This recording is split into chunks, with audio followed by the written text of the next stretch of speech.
రామ రామేతి రమే రామే మనోరమే సహస్రనామ తత్తుల్యం రామనామ వరాననే.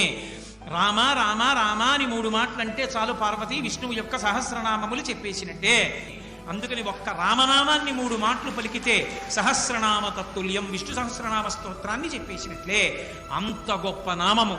ఆ నామాన్ని ఎలా పలకచ్చు అని అడిగారు. బిడ్డ పేరు పెట్టి పిలిచిననైనా, ఏదో ఎకసక్కంబునకైన పద్య గద్య గీత భావార్థములనైన కమలనయ్యను పిలువ కలుష హరము.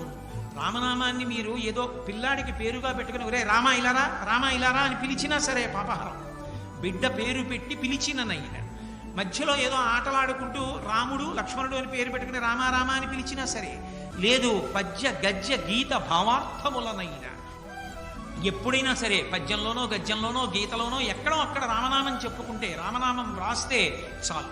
అంత గొప్పది శ్రీరామనామం. లోకంలో తారకము అన్న మాట రెండిటికే వర్తిస్తుంది. ఒకటి ప్రణవం, ఒకటి రామనామం. రామనామం చెప్తూ శరీరం ఎవడి విడిచిపెట్టేస్తాడో వాడు తారకం, అంటే సంసారమును దాటిపోతాడు, మోక్షానికి వెళ్ళిపోతాడు. రామనామము అంత